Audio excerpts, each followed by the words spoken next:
Good evening, everyone. Sorry, I am a couple of minutes late. I just stuffed my gin down my neck, and yeah, I've got myself in a corner here so I can be seated. Not too good at standing at the moment. I've got a very bright light on, so apologies if I'm squinting a little bit.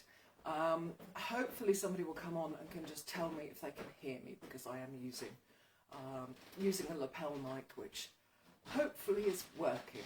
So I am going to wait until there's somebody about who can tell me that the mic is working. I haven't publicised it widely. There's somebody watching. Can you let me know if you can hear me?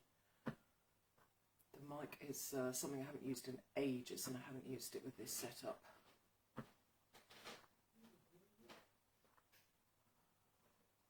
Oh, you can hear me. Excellent.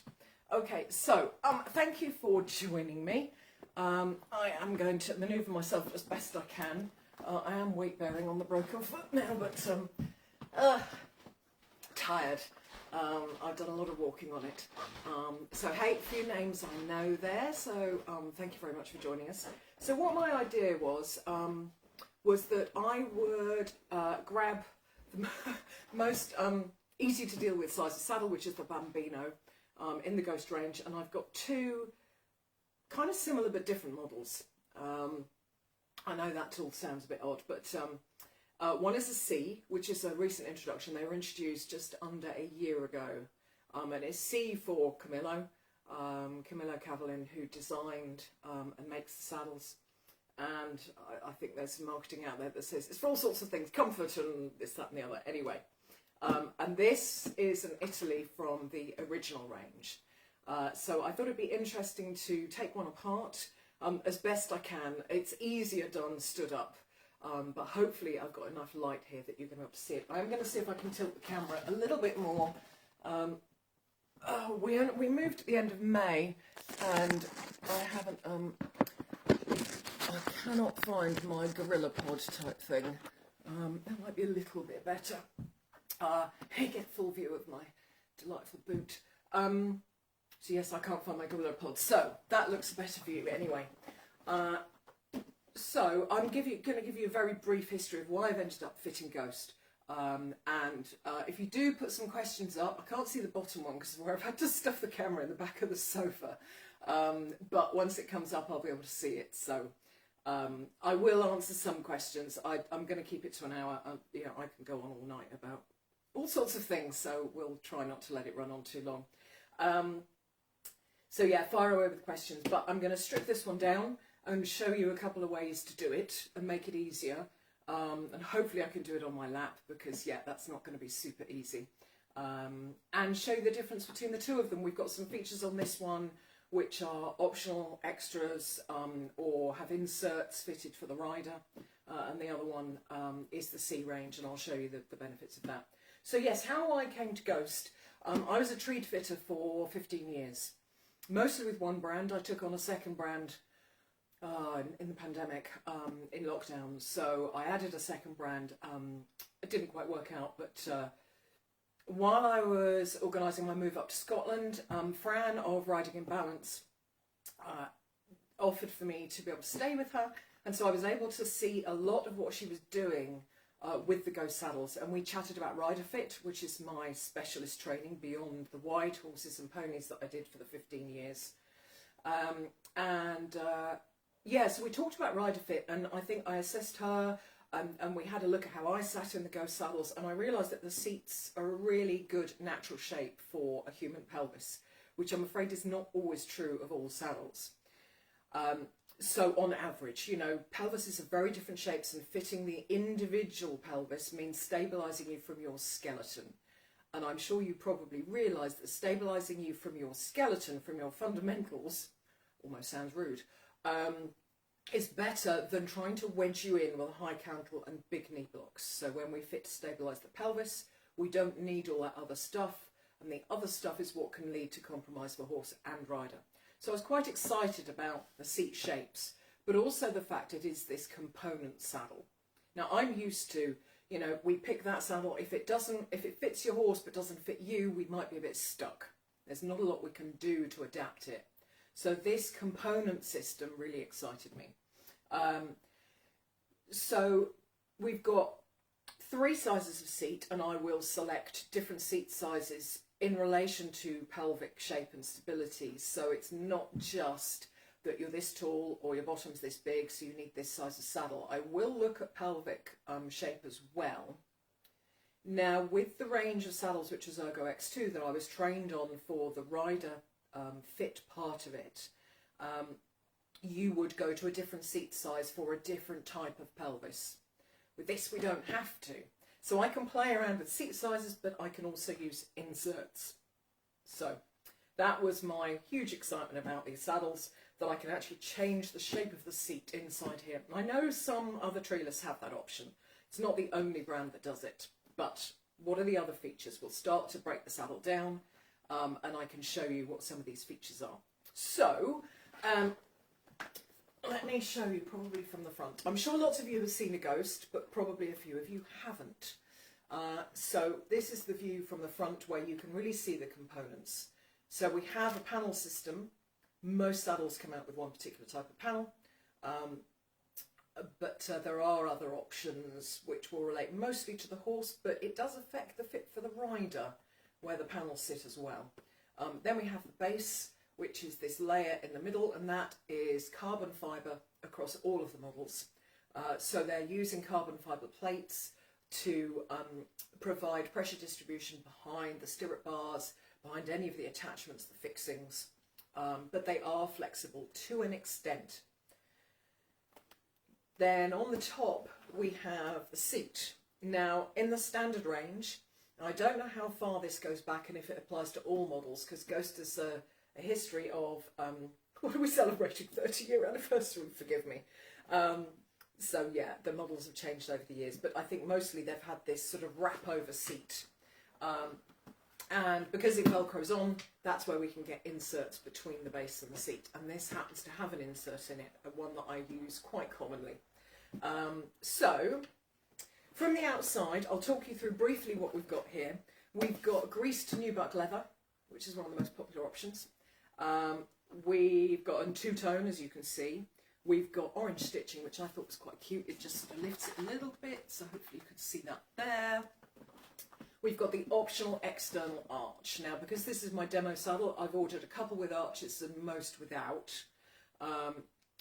The arch simply means it won't be legal for things like British dressage, BS, because it's supposed to have a pommel and a cantle, and although you have got the pommel and the cantle, that's added, it still doesn't count. That's my understanding, that's the broader understanding of other fitters.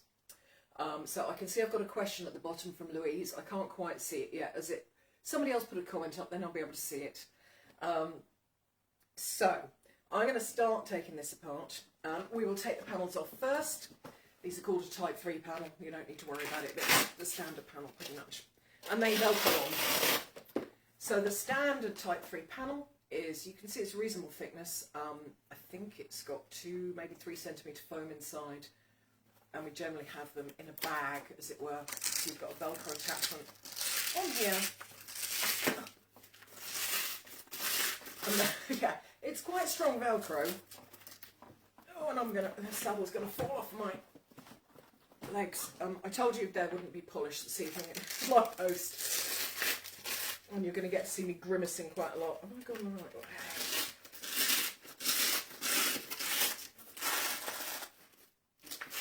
It's a long time since I've tried to get into the panel. So, and inside we have, you can see there, we've got a little liner of foam around the outside. Then inside we've got, hopefully you can hear that, that's the former. So it's got a rigid element in there, semi-rigid, it's flexible. And then it's got foam underneath that. These panels are in matching leather. That's an optional extra. So does it still count as a treeless with the carbon fibre? Absolutely. It's not a tree. So trees vary. You can get your standard wooden tree, which is a laminate, and that's what you're all used to seeing. Then you get 2 types of plastic tree, broadly. You get a tree that is hollow through the middle, if you've seen a wooden one. Sorry, I don't have any of my trees here at the moment. yeah, you have a hole up through the middle in a wooden tree. And plastic trees you can have like a wooden tree. It can look very, very similar. And then you can have a solid seat as well. So it's called a semiFLEXX tree in things like Thorogood, Saddle Company. They've all got solid trees. And then you get a kind of hybrid version, which a lot of, some of the fairly fashionable sort of competition saddles. So AVR has, it is a plastic tree, but it's got some shaping inside it. It's got some clever stuff done with the seat. Some of them have different inserts. So, and then you've got leather trees. So 4 types of trees, but anything else is not seen as a tree. And you'll find the different treeless saddles have got different systems to make up for the lack of tree. So, and I will show you what the base does. We've got 2 different bases here as well. This base is the full-on FLEXX base. And actually, once I've taken the panels off, I will show you how much it flexes, or we can do it with the base on its own. I probably should have shown you with the saddle put together. So let's just pop these back on roughly. So, again, let me get myself so you guys can see. I mean, I could fold that right up. It's panels restricting it. So this base is similar to the Cavallin bareback saddle as well. So Ghost do a range of Cavallin bareback pads. They sort of sit slightly more towards the saddle, but they're great bareback pads with lots of support, so they're excellent. So let's whip that back off. Oh, that's interesting. So I must have stolen one shim. So here we go. This is a shim. Because treeless saddles don't have an arch at the front, or if, you know, some do, but Ghosts certainly don't have a proper arch. They don't have tree points. We shape the pommel. We have 3 different shapes of pommel. But we can't lift it with flocking. We can't lift it with narrowing the tree. And so you have to have something to balance the saddle. And we do use shims at the front. So this is one way of shimming the front. And as you hopefully spotted, the panel sits that way up. The shim goes on front, on top, at the front, and it will help balance the saddle. It's got a taper on the back edge. So, there you go. Showing you things I didn't even know were in there. And we'll take off the other panel that I'd already taken off. So, that's the underside, and hopefully you can see a few of the features there. I want to direct you first of all to the stitch lines. So, if you have a Ghost and you need to take it apart, use those stitch lines. We often use the outer lines here as the rough guide for the channel width. The channel doesn't have to be as wide on these as it might on a treed saddle. And it's partly because of the nature of the base. There's no pressure from the rails, so we can get away a little bit more with, and we want the panels to come in under the rider. So we don't have to get out 4 fingers, anything like that. It's occasionally 2, and I've got fat fingers, but often 3. So not super wide.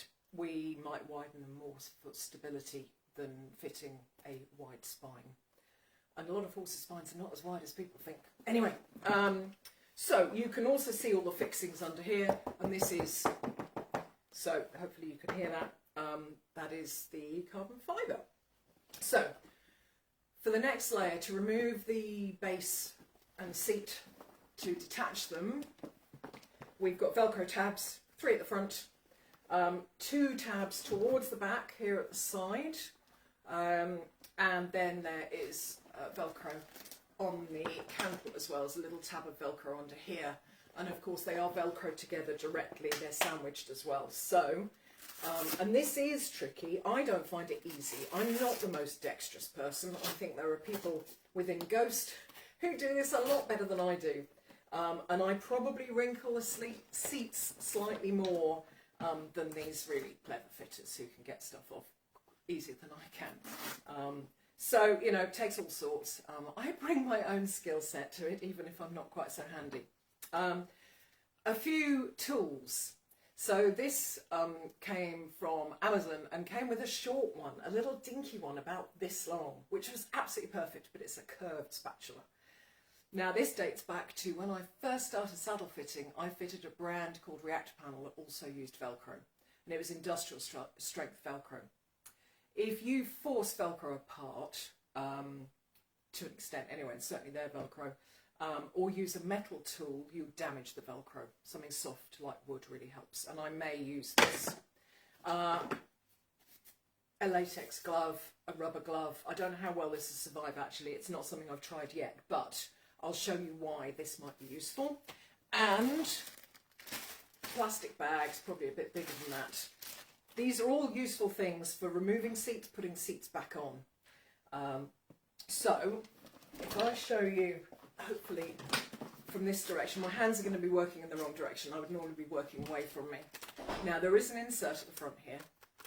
So I'm going to, what shall I do? I'll take the insert off with the seat, and I'll show you it afterwards, because I want to show you the base first, because we're working upwards. So we have there's male and female Velcro. The female stuff is the soft. Yeah, I may not be able to do this so you can see it, but I'll show you as much as I can. Oh, this is tricky. Yeah, the male Velcro is on the underside of the seat, so that's the rough stuff. And the female Velcro is on the top of the base, and that's the gentle stuff. So trying to get the base off and use your fingers to open the Velcro, you scratch the back of your hands along the Velcro. And I've got a few customers who've seen the state of my hands, particularly after the very first C that I fitted, because we had to take the seat off to adjust the flaps, which I'll explain later. So just peeling up the front, and I'll try and get the light on there. So I'm going to just work my hand in here. Hopefully see that. I will use this, see how it does. Curving it up and see how effective that is. I'm straight through. Straight down the sides. And yes, I'm wrinkling the seat. And it's just going to have to be that way. I'm also going to actually try, I've done this before, putting the seat on, I tend to start with a flipped cantle. So, because this does hang on. So I'm going to try just flipping that first. Make it easier to get off, because that last bit you tend to have to really wrinkle the seat. Okay. I need to chip away at the Velcro. I'd not pull my mic out. And you probably gathered there are patches of Velcro. It's not solid Velcro all the way under here. Now I've got back to the very last patch, which is on the back of the seat. Work my way around. Hurrah! That's just attached itself again like a strap. Okay, so I'll pop the seat down, because the base is kind of the bit that's the most interesting in terms of the technology. So this is the base. Obviously the handle is attached. Handle, shouldn't call it a handle. External arch is part of the base. You order it with your base, and you can order all of this in matching leather to your saddle, or you can have a standard black synthetic at no extra cost. So what we have here, we've got two girth attachments, and there are two types of girthing for Ghost. I like this. Probably got the other girthing in here somewhere. I've got all my boxes of kit here. So, have I got a sliding girthing? Bear with me. Yeah, so here's the sliding girthing.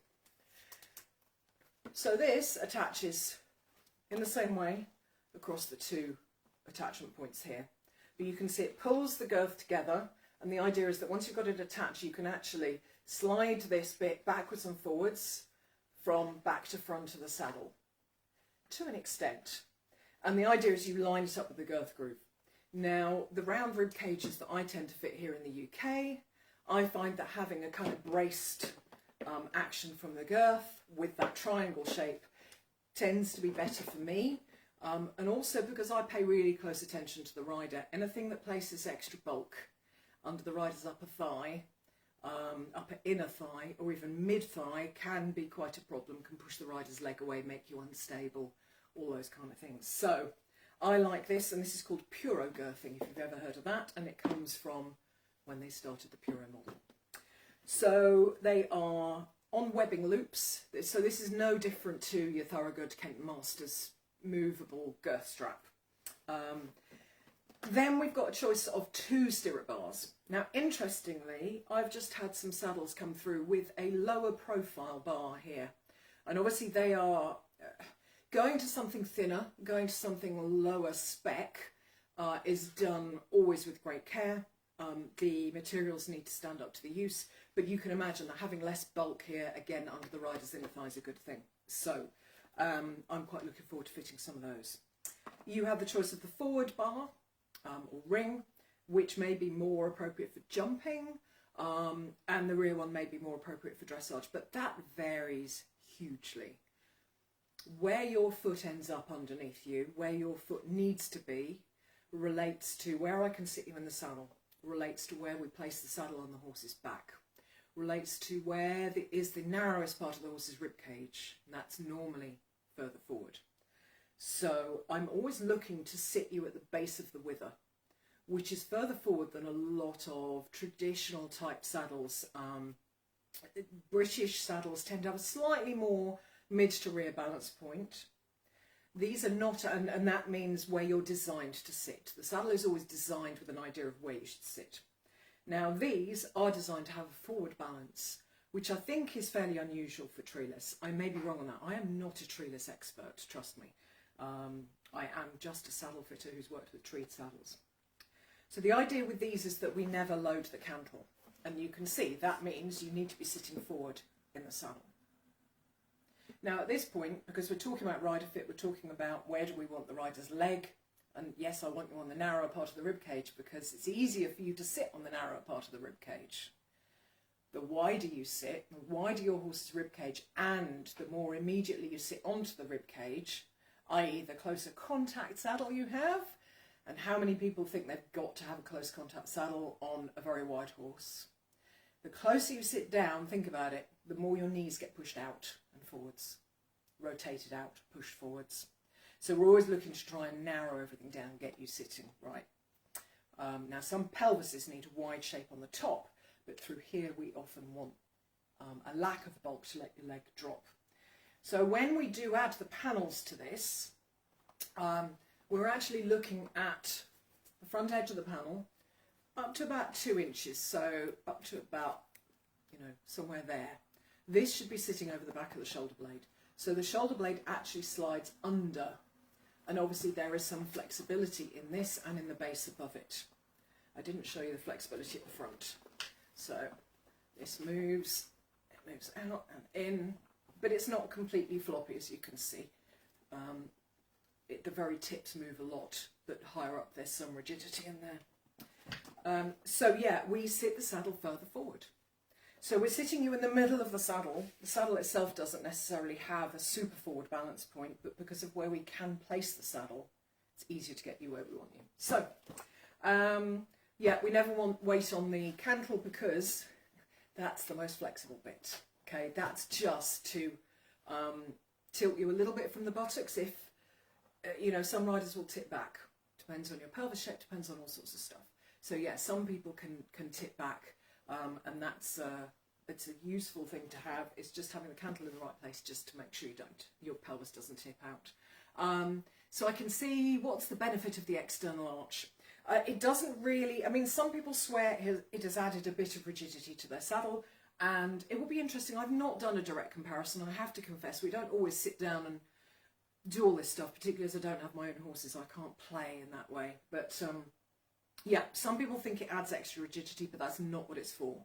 And generally it shouldn't affect the fit. So it's just a nice to have.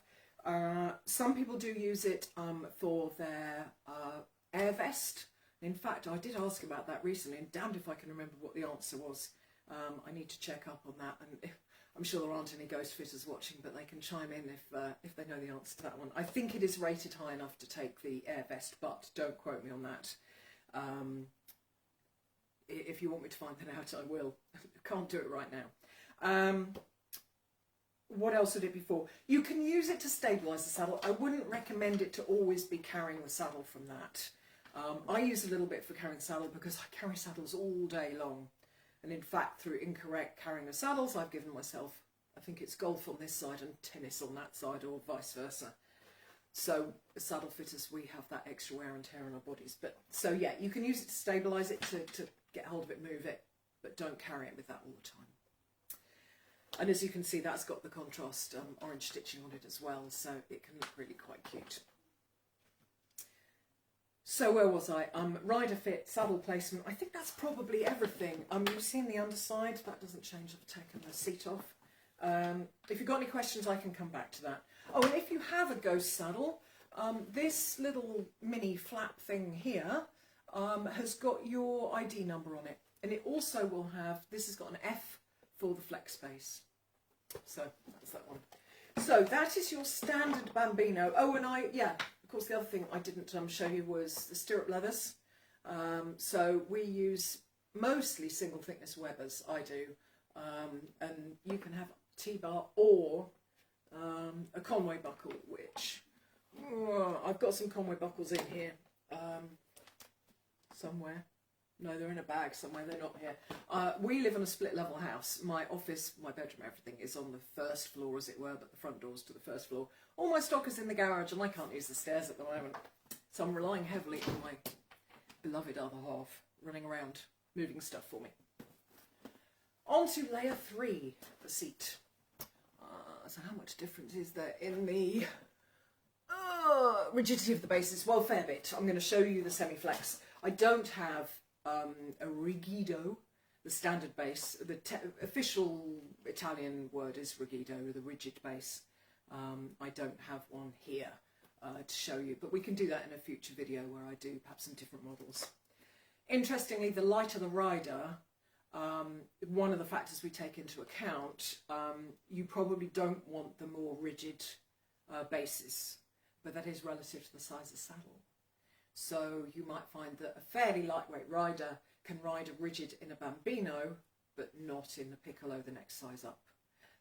This is why it's complex. You know, when you really get into it and you're trying to do the best job for everybody, I'm taking a huge number of things into account. If you learn to do a certain amount of fitting for you and your horse, you have a lot less you need to know. So you don't need to know this level of detail. But I am taking all of that into account. So yes, which seat size we put a rider in can affect lots of other things. All of the Ghost models are BD legal, as far as I know. The Iberian models might not be, but it's simply that external arch on the base. So that's the only thing that makes it non-legal. You just need a pommel and a cantle.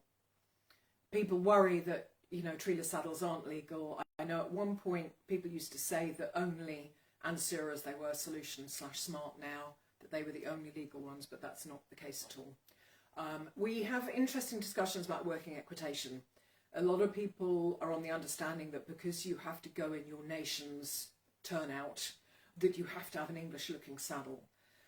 We investigated it with one customer. She has bought an Iberian model. She is doing working equitation as far as I know. I've moved away, so she's not my hands-on customer anymore. But if anybody has got feedback on that, it would be useful, because working equitation seems crazy not to be able to have an Iberian model. So yeah, as far as I know, they are all legal. You may not want to go with a short flap saddle, because it does need to be, you know, an English type design. So that might be something worth checking. But all of these more traditional, longer flat models, definitely fine. There's the lorica dressage Torino that we'll look at in a minute, which is VSD GP, and this is GP jump, really. You can see it's quite forward cut. So, onto the seat. I will flip the candle back down, but you can see that Velcro patch on the back. So you can see it properly. And we do have padding in the seat, so the seats do have a softness to them. The flaps are attached, as you can see, all one piece. I don't think there's an awful lot I can show you on this one. Couple of features, apart from the Velcro and how all of this works. We have slits in the flap, and that is if you want to put your stirrups on the outside, because of course there's no skirt opening as you'd have on a treed saddle, so your stirrups are generally underneath, but you can bring them up, take the stirrup iron off the leather and put the leather through the slit. Most of my customers, I think, keep them underneath, but it can change stability for your leg. Some people prefer it one way, other people the other. So that's the one feature. And then all of these models that I'm talking about, these traditional English-looking models, the Lorica, the Torino and the Italy, all have, and I know it's another brand, have called them burrito-style blocks, where they're wrapped up inside, and they are Velcro front and back, so they're in there good and firm. There isn't an awful lot of room to change the alignment. There is a bit, but not as much as on a regular treed saddle that has Velcro blocks. But you can take them out, and there are options to potentially get smaller blocks if they're a bit in the way. And you might even be able to have bigger blocks. They've got a small range of blocks. You could use a regular block under here that isn't the double Velcro. So all sorts of options. So that is basically the anatomy of a regular Ghost saddle. So that doesn't cover Iberian. We'll do that in a different video, but it covers these traditional looking English models. It covers the short flap models. It covers, I mean, basically they're long and short flap. If you go into the ghostsaddles.com website, you'll find them, I think, under short and long flap. So one down, and I want to go, let me find somewhere to put this. Now that's a demo that's been used a few times. This is brand new, and they do all come with covers. So we've got a little Ghost badge on the back with a flag on it. Hopefully you can see that. The material varies a lot. They are relatively environmentally minded, so they use whatever fabric they've got in particular quantities. But then, of course, it's a synthetic material, like most saddle covers, because cotton doesn't give maybe as much protection. And this is a synthetic saddle. So for anybody who's vegan, I believe the glues are possibly all vegan, but certainly we can do a 100% vegan saddle, I have been reassured. So this is the navy synthetic. Now, you'll see it is a bit brighter than most of my photos. It's not as bright as a cobalt blue, but it's quite light for a navy. But I thought it'd be really cute with silver. So we've got silver piping, silver badge at the back. Is it silver badge? No, it's the gold badge, which is the Ghost C range badge. Very early prototypes have the regular badge, I think, but that is now the standard badge. So, what makes the C range different? Broadly, two things. One is the obvious, that it's got skirts. And it means that you don't take the entire seat off in one go. You can lift the seat off, and then you can change the flaps, so you can have two sets of flaps with your saddle, or you can alter the angle of them. So that's really cool, because it can bring the knee block closer to you or push it further away. Not by huge amounts, but you might find if you do more jumping in the summer, because you do a bit of cross country, more hacking, you can move the block a little more forward. And if you're stuck indoors and doing more schooling in the winter, you can drop it back a little bit. So, it's going to be useful for some people, may not give other people enough benefit, and they are a bit more expensive, inevitably. This, you can see, has got the Velcro blocks again. And this is the Torino C, which is GP, VSD. So it's got a really all-round cut of flap. So yeah, that's the separate adjustable flap. The other factor is that because of that, well, partly at least because of that, the base itself is a little bit different too. So, so far it has fitted a little bit narrower for the rider. So it has a little bit of a narrower twist. The twist is very slightly built up through here. And the cantle was coming up much higher. The early ones, and these are things if you're a Ghost aficionado, you'll find it interesting. If you're not, don't worry. I'm trying to do all things to all people here. You can see this is a very gentle curve, this shape, so that is the base. The earlier ones had quite a peak, and they work on A-shaped backs. We felt that it was a bit too extreme to work on all horses, so this is a more generic fit. These can work extremely well on narrow backs. It's not always a problem, even though people think of treeless as being for white, really good for white horses. So that was, we found, making the cantle higher. And particularly with these smaller seat sizes, I might be picking them, other fitters might not, but because of my training with fitting the pelvis, somebody has a short wide pelvis and they're not going to be significantly too heavy overall for this size of seat, and they're not going to sit on the cancel, then I may well sit them in this size rather than perhaps the piccolo, which they might expect. And bambino is roughly equivalent to a 16-inch saddle. Piccolo 16.5 to 17, grande 17.5 to 18. Yeah, I think the low cantle gives me a little bit more space here, but also I personally think that you need a lowered cantle if you're going to do much jumping, because a deep seat is going to kick you up the backside. It's not going to allow you to compress, and it's only going to encourage the, forgive me, equitation stickler. You know, we've got this tendency now, particularly when your stirrup bar is so far ahead of where you sit, that people's jumping position has stopped being a just come slightly out the saddle and fold. It's become a chucking ourselves up the horse's neck. So we don't want anything that's going to stop you from compressing down, compressing your joints down, sliding your bum back where you need to. So the seat shape is slightly different. The base is also slightly more rigid, and it's partly because of these Velcro attachments on the side, partly how it's been made. Don't ask me what the technical difference is. We have interesting discussions because Camillo, who I always joke is a sort of Geppetto figure to me, you know, he's in his workshop inventing things. We get them and we report back as to what works brilliantly, what's not quite so good. And it's sometimes with language barrier as well. We don't always know why some things work and why other things don't. But anyway. Yes, it is just very slightly more rigid. So if you were looking at the regular range and thinking you might need to go for the more rigid one, maybe you could stick with the same base but go for a C. It might give you other benefits. So again, lots of choice, sometimes too much choice with Ghost.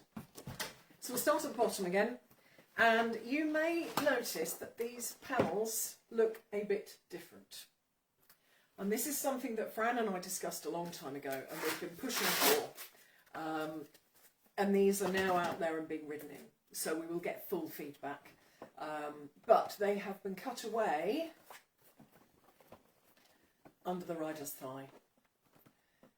I've already talked at some length about rider fit. The more bulk we have under the rider's inner thigh, particularly if you are narrow-hipped, you have limited hip range of motion for whatever reason, or you have a very narrow pelvis that just stops you from sitting wide full stop, then you may find the bulk of a regular panel a bit too much. So it has been cut away. Now, not all riders are going to find their horses happy in it. You might notice that straight away, because it might be that you place too much pressure here. Somebody who places a lot of pressure in their stirrup iron, for instance, may find that that's a problem. And we would always encourage anybody buying a treeless saddle of any kind to work on their equitation to be able to put less pressure into the stirrups. You should really be contacting the horse down your inner thigh, carrying your weight evenly across your pelvis with some contact on the pubic arch, sitting with a neutral pelvis in that position that you're comfortable, you're supported, you're not in tension, and then be able to drape the leg underneath you. So, right, Elsa, when wouldn't you choose to use the pads on the girth straps? Yeah, that was something I was going to address because that's different to the other one. So I will whip the panels off and then we can see those. So these will be the same. Again, I've ordered them in matching colour because it's nice having cute demo saddles. I do have one or two standard ones. Ooh, catapult that across the room. So yes, now you can see these stirrup. They're not buckle guards, so they look a bit like a buckle guard, but they're not really. So these just slide straight off. If you were using the standard girthing, you would have a different version. It would be straight. This is obviously more triangular, or it's probably a correct name for the shape of this. I have no idea. But they are really most useful if maybe you don't want to use anything other than a half pad underneath. I wouldn't recommend that. But this is to protect the horse from the girth straps. So really, it's only if you have a short flat saddle and you might be putting your leg directly on the girth strap, or I'm just trying to think, you might want a shorter pad under that. You might then put this lower down, just to not have too much pressure from the girth straps on the horse's side. So they can be useful, but they are going to bring your girth straps together. So again, we're losing that slight benefit of this V girthing, where we've got a good 6 inches between the girth straps at the top. The ideal is to have them in that triangle all the way down to where the girth is. And I do have another video, if you search on my page, I have another video about the, excuse me, stuff my dinner down, the ooh la la girth. And that keeps that triangle down, the split, ooh la la split girth. I told you there were tons of things in the Ghost range. That keeps the V going all the way down, will give you lots of stability. Do they need to be used with treeless saddle pads? Yeah, I'll probably answer that at the end, remind me. Okay, so this is a semiFLEXX base. Now the biggest difference is, yes, it's slightly less flexible, but it has more of a twist. So for people with a wide pelvis, the FLEXX base is brilliant. For people with incredibly wide horses, the FLEXX base may be your best bet. For people who want the feel of almost a bareback pad, but being lifted a little bit, that can work really well. Because you have got more twist, you've got more shape underneath you. Now, I did mention that close contact kind of conundrum earlier. So we do the opposite with Ghost. Those panels are quite thick. A lot of people panic and look at a Ghost saddle and think it's sitting up really high. Now, when they're new, they really do. But they do bed in. And ultimately, if we do not lift you, especially on a very wide horse, you're just not sitting on a shape that you are remotely designed to sit on. You know, if we sit on a fence, a 2x4 fence with a leg down either side, our legs drop straight down. I mean, it wouldn't be very comfortable, but the more we widen that, the more you cannot sit with your foot underneath you without a lot of help. So if I take you from sitting on that to sitting on that, hopefully you can imagine how your knee can drape better. I need to think of a way to demonstrate that. Maybe I can get on and off saddle stands. Anyway, so we are, again, carbon fibre, and I will show you. I'll put the panels back on. I should have done this first, shouldn't I? Why didn't you remind me? Where's the other panel? It probably won't be lined up correctly, but it will do. And so this is semiFLEXX. I'll just sit forward again a minute. Hopefully my microphone's still right there. And yeah, I mean, that is a fair bit less. I cannot fold it in half. Because it's a C, it is a little bit more rigid than your average, your normal semiFLEXX. But you can see it's significantly different. I was putting all my weight on that. I'm sure if I was stood up I could move it a little bit more, but yeah, it's quite different. And if you sat in it, you would feel the difference. We got there, just answering. Trapezium. What were you saying about trapezium, Kate? The shape of the, thank you. Trapezium. Marvellous. So, back to the saddle. So yeah, we'll whip those panels off again. This saddle is in a leather. It's called micronappa. It's the main synthetic that we offer. So the smooth is micronappa, and this is a synthetic suede called lorica. And it's a bit like, what's the name of the one that, Alcantara. It's very much like that. It might even be the same, I don't know. Andrew, oh yeah, so you're just answering about the BD legal, yes. So it's just about, they all have a hidden pommel. So we talk about it being a hidden pommel, but they all have a little metal arch in there that effectively you could call a hidden pommel. It's then about whether they have the visible external arch or not. So as long as you don't have the external arch, yeah. So micronappa in navy, lorica in navy, and piping in silver. That is an extra, but the leather that you saw on the other saddle and these leathers finishes are all standard price. You don't pay extra for most of the leathers. There are 2 premium leathers, but so let's take. Oh, of course, this has never been undone. The tips of it get really bedded in. That's not so bad. Now, I've just changed the design of this, so let's see how this works. Yeah, cool. So the C, you're seeing another difference. I don't know if you remember, but the seat on the regular one did not have that little cover. So, yeah, I would have to examine it in real detail to see why that design difference is there. But, so we've undone that one. We will undo these.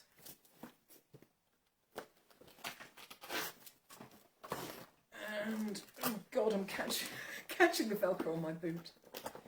I don't know if I'm going to be able to flip the candle up on this one. No, that is really, really tight on there, and I will confess, these C seats are quite difficult to get back on. So if I've got time, I can't actually see a clock. I use my phone for it, of course. Now, this is pretty scratchy, so we're going to get the faithful. Let's take the seat off. So, you see I'm lifting it from the skirt.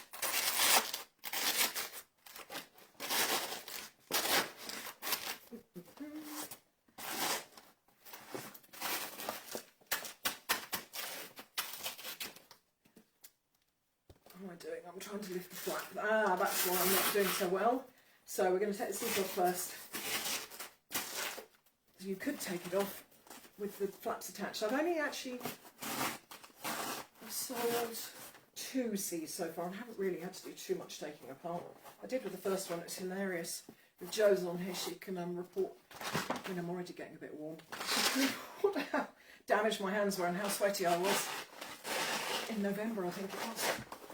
So there are patches of Velcro. I don't know whether you saw that. I'm just going to show you the back of this seat. So, oh, and I didn't talk about the insert. We need to talk about the insert. But you can see there's patches and areas, and it's not all Velcro. I would say remind me of that as well. Use my hands at the back, I think. So I can get up here because I can put my hands upside down. Oh. Are any of you out there those lucky ladies that only gently, what is it, glow? Ladies merely glow. I'm not one of those. Ah, yes, it's got more Velcro around the back of the cantle. I wish I could make this look easy, but it's just not for me. Other people definitely find it easier. You'll find brilliant videos on YouTube, lots of content from the fitters, particularly in America. I think there might be some from Australia as well. They're all doing a great job. So, yeah, this is not the easiest. That's why I couldn't flip the cantle up. I'm so glad I'm doing this on live streaming.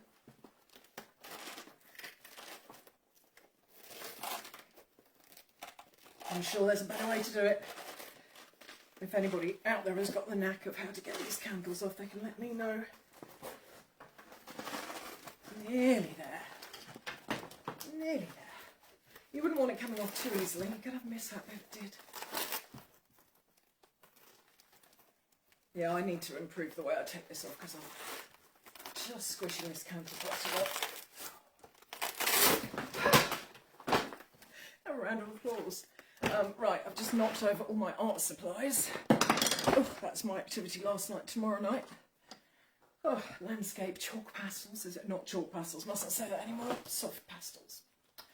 Okay, so there we have seat and skirts. Again, you can really clearly see the Velcro patches there. So they're the bits that, as you can see the colour of the back of my hands. It's a little bit scratchy.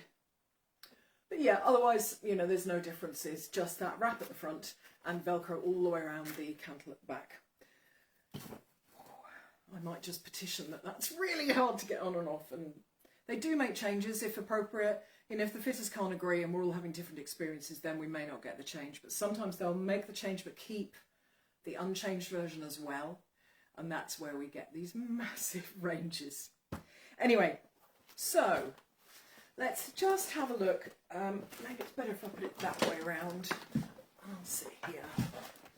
And we can look at the angle of the flap. So,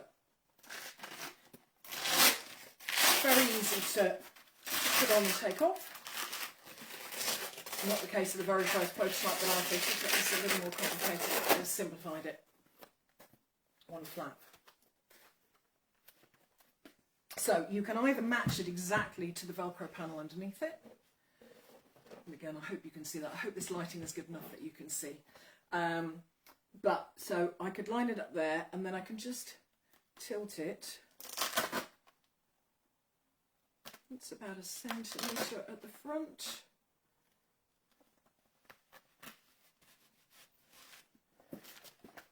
And that's just brought the flap that little angle further forward.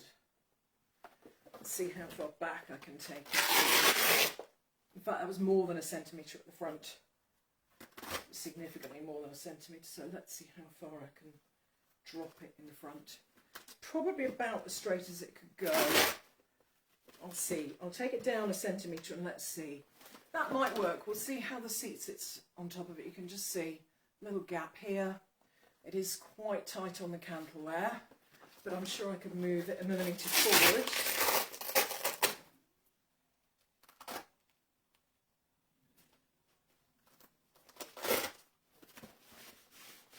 Okay, so that's dropped it to be straighter, and I hope I'm sort of holding it in consistent balance, because obviously you change the balance of a saddle, you do rotate it. I always used to talk to my customers with treed saddles that if your GP is starting to look like a jump saddle, it's probably too high in front, it's dropped at the back. And if your jump saddle starts to look like a dressage saddle, it's too low in front. I always think about things in terms of shapes, and I try and simplify things for my customers. Anyway, so if I pop this seat back on, let's see if it covers that up. That'll be the key. I have a feeling there might be a gap at the front with it that far down. I'm going to flip that cantle, so I'm only just lightly placing it on.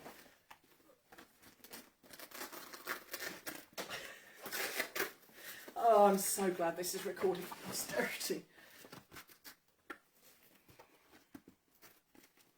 Okay. I'm going to turn it round so I can line it up best, which may not be so good for you guys watching, but... So we're going to just feel the cantle on at the back. I would double check that for straightness, but that's pretty good. And there we go. I think that's doable. Yeah, I mean you can just see the Velcro, but we've dropped it over 1 centimetre at the front, and that's nearly 2 centimetres, so you're not going to probably want to adjust it that much. But you start to see the appeal with this. So different shaped seat, more of a twist, bit narrower. The seat rides a fraction deeper, although I do want to see, with them changing the shape of the base, I want to see how much deeper they ride. But they're a really clever saddle, you know. Camillo's taken a really good concept. I mean, the standard Ghost saddles are brilliant. And he's brought them on another level. Now, there's all sorts of things I'm not showing you because I can't cope with more stock than this. Once I'm back on my feet, hopefully I can get my garage set up a bit better to start showing you some other stuff, although it's nowhere near as set up as well as where I used to be. But we'll just have to muddle through. Yeah, that seat wasn't quite straight, but it'll do. So, any questions so far? I don't think any fresh questions have come up. I'm going to go back to this seat and this seat insert. And I really should have put the clock out. Never mind, we might come to a natural end. If you haven't got loads of questions, probably because I've talked for far too much for far too long and told you more than you can even cope with. We call this the butterfly. And this is essentially, it's a pubic arch support. Now, we have 4 inserts for the shape of the seat. Yes, mustn't forget about saddle pads. Thank you. And, oh yeah, that's it. Hi, Evie. So this is the wider of the 2 pommel inserts. So when you have your saddle sitting downhill, you're going to tip forwards. And a lot of horses that come to a treeless saddle fitter will be downhill. Now, if you follow my page, you know that I am absolutely passionate about posture. And yes, some horses are built more downhill than others, but if the rib cage is pitched significantly downhill, especially when it looks more so on one side than the other, and if you're interested in reading a little bit about that, my blog has a post called Wonky Donkeys that explains it a bit better. But we're never going to be able to get the saddle level for you on a very, very downhill rib cage. Moderately downhill we can cope with, but you're better to do a bit of groundwork, try and start fixing that thoracic sling, get the rib cage up. So we try and balance the saddle to the horse. Now there's a little bit of leeway there anyway to suit the rider, to suit the horse. There's no absolute perfect balance for these saddles, or in a way, not for any saddle really. There's got to be leeway. These are living, moving creatures.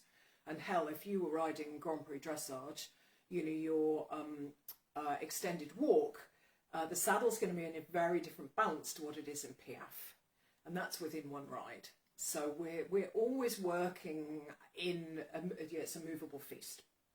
So we get the saddle pretty much in balance for you and for the horse to spread the pressure correctly, to get you sat in the right place.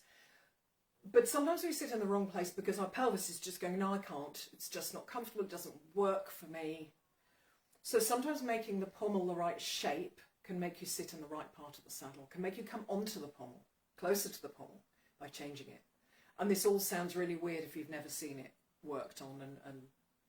But when you can change the saddle in front of you, and with my other brand, I could put you in a different seat size that put you in a different place relative to the pommel, we can see the difference straight away. Whereas if you go from one model to another in a normal treed saddle range, you're changing other factors normally. So 2 pommel rises, lifters, and yeah, this is the wide one for wide pubic arch, and that's me. I always struggle because I was always in saddles that were too narrow for me. But we have a little narrow, neat one as well. In fact, they might just be in this box. Shims. Yeah, we've got, oh, this is a slightly truncated one, but it's that shape. This has been cut down for some reason, so somebody will have that at some point, I'm sure, just a little moderate lift. So that would be if the horse's head is that way, you know, it goes in there. Way too narrow for me, that will bring tears to my eyes, I can tell you. So then we've got 2 more items. One of them is probably the least common. Here's a bag of new ones. It's a seat diminisher, a banana, and it goes behind the rider. Now, generally used to make growing riders secure in that saddle that gives them growing room. So you go up a seat size, pop this in behind them, and it becomes an artificial cantle. I've only used it once, and it was a very, very interesting fit. The lady, very experienced horse person in all areas, but a McTimoney Cairo, a rider the mind trainer, pretty sure. Legerite, you name it, she does it, and she's been a saddle fitter for years as well. It's actually really, really fun working with her. So I went up there, we put all the saddles out on every single sit-on stand we had, and we juggled them, and I just let her find what she liked.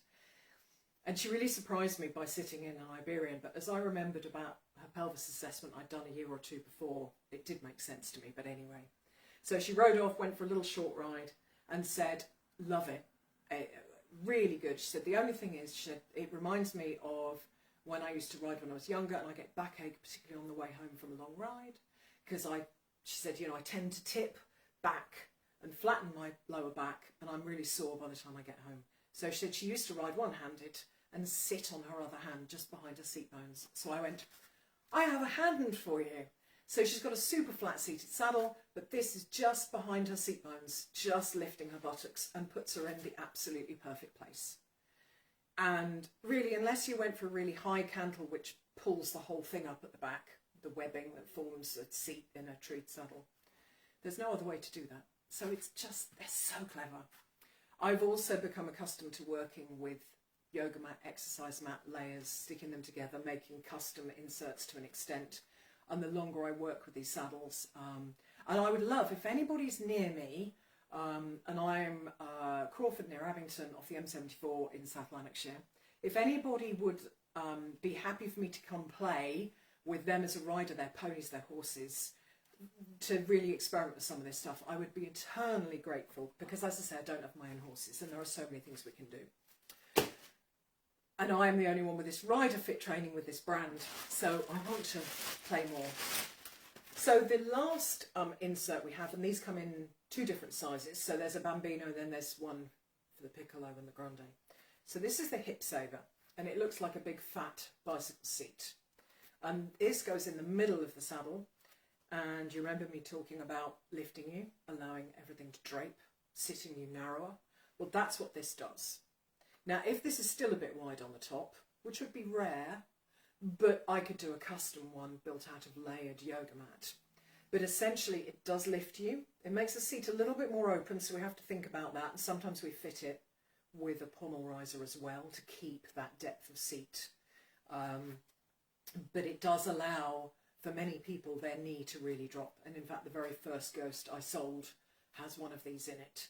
The photos, it does look slightly unusual because the seat does look so flat. And you can tell she's sitting up a little bit higher, but functionality is so much more important. So, I think I've covered most of the basics there. Saddle pads. Saddle pads for treeless saddles are slightly complicated. I want to cross my legs and I can't because that digs in. I know it's really bad for you anyway.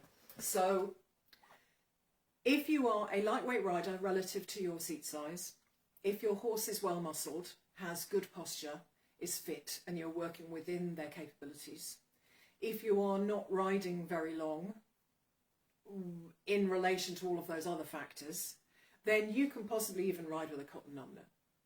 But that's rare, and for most people that might be only for 20-minute schooling session, almost equivalent to a groundwork session.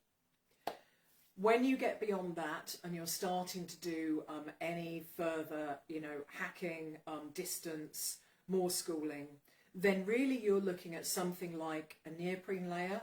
I know Fran did the grandeur pads for a long time, but they won't supply the UK anymore. So sheepskin is brilliant. I'm a Mattis stockist. The treeless pads are quite expensive, but I think even for grande you can get their regular pads big enough. But because these panels sit on the shoulder blade, these have a bigger footprint and need bigger pads. Generally, we'll need a much bigger pad than a 16-inch treed saddle. So I find that for the bambino I need the medium from Mattis, which would normally be 16.5 to fits the odd 17.5. And we go up to XL for the grande, but they're a bit cheaper. There are plenty of sheepskin pads out there. The Edix pad is quite popular for a shim pad because I've shown you the shims that go between saddle and panel, between the base and the panel. But if you use the saddle on different horses, or if, particularly if you do that, if things change quickly over time, you may want to shim the pad as well. And for something like long distance endurance, horses lose so much condition that you might find that halfway round when you swap pads, you're better off having one with shims in the front to try and keep the saddle in the same balance. I've heard more than one story of horses ending up with white hairs just from one ride. So it can happen. So yeah, if you're riding significant distances, changing your pad for something that rebalances the saddle is a really good idea. So yeah, Edix are not too expensive. You can use just a wool line pad, but really something like a Numed, they're not bad products, although do remember, thank you Louise, 9 PM. Remember that wool fleece is not the same as sheepskin, so Numed is wool fleece, and horsehair works its way inside the pad. That's why you get those hard patches at the back. That is not because you haven't washed it, it's because you've got a ton of horsehair, like in a flipping mattress, inside it. So check those pads. So wool fleece is probably not going to be enough. Poly pad, probably not enough. So Ghost make their own range of treeless pads. You can go look them up. They're not too expensive for a shim pad. They are 126 and come in a vast array of colours, and you can have them trimmed or fully specced in some of the other materials. So there are Western pads in suede with stitching and so many options. Karen is going to double check on working equitation. It was last autumn, was it the autumn or the spring, I worked with this other customer and we went into the rules quite in depth, but it's not definitive. So yeah, working equitation, we're just waiting for the lowdown on that. So I hope I haven't totally overwhelmed you. You know, it is a really complicated range. I would add just one thing at the end, which is I totally understand everyone has a certain budget. You know, I'm really thrilled that these are not particularly expensive saddles in this day and age. You know, we're all a bit strapped for cash. So I'm really pleased to offer this. But it has two implications. If you're ordering a saddle with me, then this is my main business. I'm not subsidising this from anywhere else. So I try and streamline the process because it's so complicated. So yeah, I try and refer you to resources and guide you, and I have printed guides and all sorts of stuff. And what was the other thing I was about to say? Oh, it was about the price of them. It was about secondhand. Like most saddle ranges and most people who are passionate about what they do, Ghost is always evolving and Camillo is always coming up with new stuff. So if you buy a secondhand saddle, it is that kind of caveat emptor, buyer beware. Not that there's any particular problem with the older saddles, but they are different. So if you've had a trial in a new saddle and you buy a secondhand one, particularly from prior to 2022, they are significantly different. So going new means you can order exactly what you want. I will get more into, on my page, I'm going to detail a bit more about trials and how I'm going to work, all that kind of thing. But otherwise I fit them as a regular saddle. I come out, do a hands-on fitting, we start you off horse. So it spares the horse having to be ridden for, you know, hour and a half on and off while you try different saddles. We narrow it down for you on the saddle stand and then we go to the horse. So yeah, I haven't talked about how we fit the horse particularly, apart from how to balance it. So there's lots of things we can still talk about. Let me know which of those interest you. And I will do a series of these and I will get them up on YouTube. I think, Karen, you asked elsewhere if it was going to be recorded. They're not recorded on Facebook Live, but I can download them. I double checked that today because I couldn't get YouTube working where I would have been able to have it up as standard. But I hope to get YouTube working. The more people I have who find me on YouTube and subscribe, once I get 50 subscribers, because I don't really do much on YouTube, but once I get 50 subscribers, I can more easily stream on there and it should all work seamlessly. So yes, thank you, Cheryl. Will there be a replay? Yes, just saying. It's a live, Facebook Lives will stay on pages now for a month. They used to stay out forever, but Facebook Lives are always on people's pages and I will download it and I will stick it up on YouTube as well. So find me on YouTube. I've got a little bit of other content on YouTube, lots on my Facebook page, and my website, which is stephaniebloomsaddlefitter.co.uk, has a ton of info on it. So please go and check it out. My other half does it for me. He's a fabulous website designer, but it costs us collectively time and money, and you'll answer a lot of your questions about how I work by going on there, by looking at my biog on Facebook. So yeah, we can end up answering so many questions all day long that could be answered by looking at the website and the Facebook page. So yeah, glad that was useful, Cara. And Cara, we did this video testing with earlier today. So yeah, we were able to do some objective testing as to how she sat in her friend's saddle, which is a Grande Ghost. So that really helped us know what then might suit her. Anyway, I'm going to go. I'm sure it's 9:15 by now at least. Thank you for watching and for staying on as long as you did. Please feel free to fire questions at me that you can't get answered on my website or my Facebook page. And I will endeavour to answer them. Thanks a lot, and I will talk to you all soon.